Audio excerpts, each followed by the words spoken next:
Hey guys, Walls here. Happy Wednesday.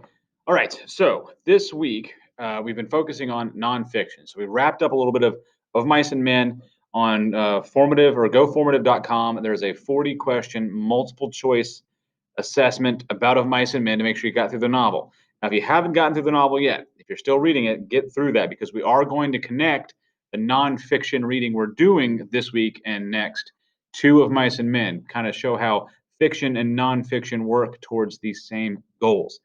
Now, earlier this week, a little bit last week as well, I handed out characteristics of nonfiction handouts, and this is what we're working with.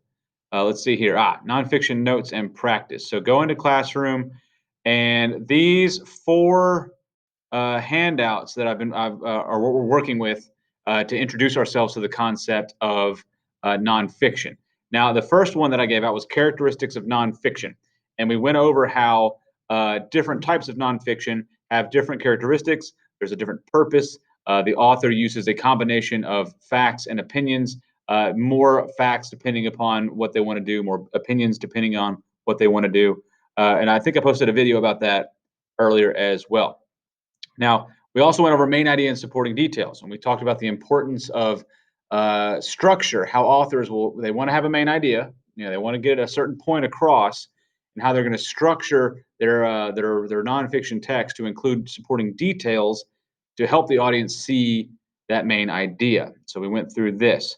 Now, all of these little practice exercises are also on Formative, so you can go to goformative.com, and let's see here. You've got characteristics of nonfiction, text, organization, notes, and practice, main idea, supporting details, inference, and conclusion. These are all notes we're going to be doing this week and next to kind of review and familiarize ourselves with nonfiction elements. So if you do them on GoFormative, you'll get immediate feedback as to whether or not you got the answers right. And I'll post some videos going along with all of the others as well. Or you can just write out the answers, A, B, C, D, 1, 2, 3, 4, whatever, on a piece of notebook paper, attach them to this assignment, and I'll assess it for you. All right. So that brings us to our first nonfiction writing. I assigned reading and responding to Living Well, Living Good by Maya Angelou. And this information right here is just about her life. In class, we talked about how where it says that she had a difficult early life, that's a bit of an understatement. Maya Angelou suffered a pretty traumatic experience as a child, and that caused her to, she didn't speak for a long time. She didn't actually she didn't speak to anybody. She didn't make words for a while. Sorry, there's a fly in here. And that's important because Maya Angelou became one of the most prolific writers and speakers of her time. Not only was she important for being an African American poet or a woman poet, but she was just a awesome poet and speaker and writer and thinker. So her most famous work is "I Know Why the Caged Bird Sings," and that is an autobiography. It's autobiographical. It's details from her life and her childhood up to a certain point. What we're going to read here is technically a memoir.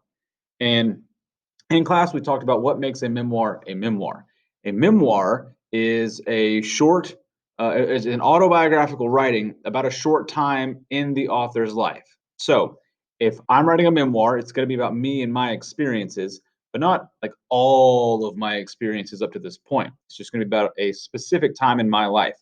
If I was president of the United States of America and I get out of office, I'm going to write a memoir about my time as president. If I'm a football coach and I've just had a really awesome season or a string of seasons, or I've just retired, I'm going to write a memoir about my time with a specific team or a specific season, something like that. So memoirs are, and not just like really like, I guess what you'd call like important people, powerful people, famous people write memoirs. I mean, people write. Well, there are lots of memoirs out there for you guys to read. Musicians, some of my favorite ones are from musicians.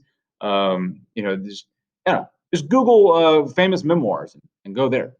So this is a very short memoir, though, about a specific moment in Maya Angelou's life where she has a conversation or she hears a story from her aunt T. Now, the building background here stuff is interesting. There's a reference in this passage to what's called soul food. And I know, like always growing up, I thought of soul food as like anything that provided comfort to me. Good home cooked meals that provided comfort for me were soul food. But that culinary tradition actually began when enslavers would send their slaves to Europe to learn European cooking techniques. The slaves would come back, and then on the plantation, the slaves would apply their skills they learned in like France and other countries in Europe to the southern ingredients that they had available to them. And so that's where soul food came from. It's not just something that we associate with, good quality home cooked meals that make us feel better. It's also like an actual cultural type of food that is distinct from other types of food. Okay, so let's go. We went over vocabulary. We talked about meticulous, commodious, convivial, scenario, inhibit. Meticulous means you're very obsessed with the details. Look around your surroundings right now. Are you meticulously worried about the details of your surroundings? I'm particularly I'm not a very neat, organized person. I'm not meticulous when it comes to organization. Commodious, expansive, large spaces. So the next time you walk into a space and it is large and expansive, you can say to the person you're with, "Man, this place is commodious." Convivial. This is the time of year where we traditionally start getting together with friends and family. We've got Thanksgiving and Christmas coming up, and there's lots of merriment and parties and socializing. Maybe not so much this year, but convivial people are people that like to get out there and mingle. Scenario. We know what a scenario is. We usually think of it in terms of best case or worst case scenario.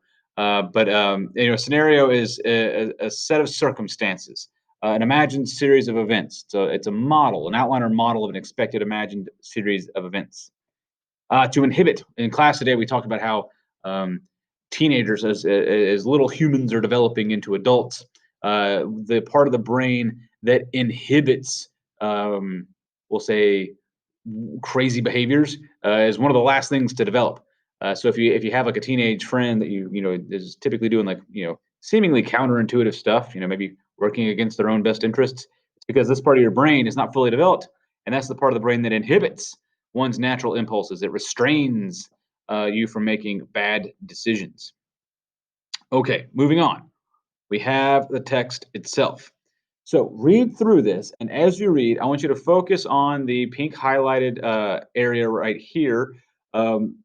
This is part of what makes this thing autobiographical, but not necessarily an autobiography. This is part of a memoir. What about this text makes it a memoir and not an autobiography? Okay, you can see it's not very long, and in class we talked about how this passage is divided into two main parts. The first part is a discussion, or excuse me, in the first part, Maya Angelou is telling us a story about Aunt T. It's a story that Aunt T told her when Maya Angelou was a kid. The second part of the story, or of this memoir, is when Maya Angelou kind of changes roles. She becomes a different. She takes up a different purpose here. So the first half, Maya Angelou is telling us a story. The second half starts here, where she says that story has stayed with me for nearly 30 years. Then she says, "My dears, I draw the picture of the wealthy couple standing in a darkened hallway, peering into a lighted room where black servants were lifting their voices in merriment and camaraderie. And I realize that living well is an art which can be developed." Right there, she gives us a thesis statement, a statement of purpose. This right here is what the remainder of the memoir is about. It's no longer a storytelling kind of thing. And now Maya Angelou is going to explain to us what she thinks makes a good life, or what it means to live life well and good.